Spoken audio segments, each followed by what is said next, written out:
the approach that we've taken is, it's real simple. Local, high performance shared storage, have a SQL database that's indexing everything on that local storage.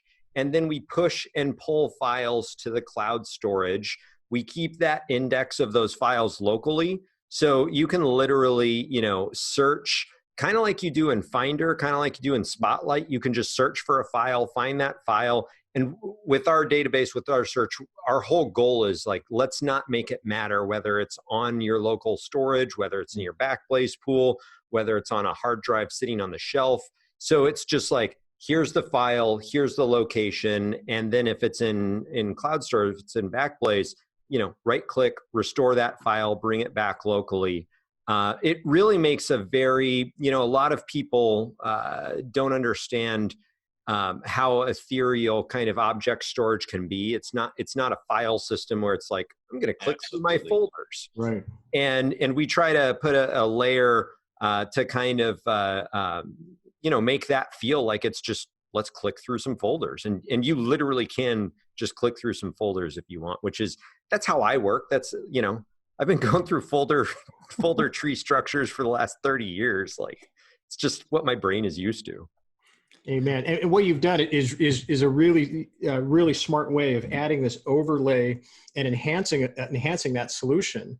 So now it intrinsically feels like what everybody's used to: files and folders with human readable names and that sort exactly. of thing. It's really clever. Well, and with having one of the things I didn't touch on that we do is we create those low-res proxies on the local storage, and we just keep those low-res proxies. So one of the problems with, whether it's cloud or LTO or a drive that's like 12 drive deeps in a closet that you forgot about, searching, retrieving those files can take a significant amount of time.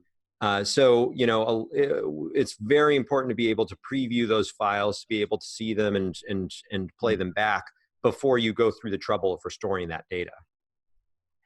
Yeah, and Nathaniel, you hit on something that I was definitely going to mention on, and that is, I don't think enough people truly understand the difference between an object store and a file system, because it is absolutely not what they expect it to be if you're used to the good old NTFS or HFS plus kind of stuff. And to have a front end that kind of trivializes that was really like, I mean, that's what got us into conversations with you guys, Skip, in the first place. Was, one of the things I remember you guys came and said was, we got creative users who want to use this thing and like, they need something else here.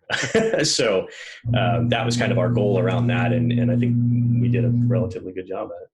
Absolutely. And you get both benefits. The whole notion of object storage is that it's highly scalable, and it actually protects against the kinds of things that can happen to individual disk drives like bit rot.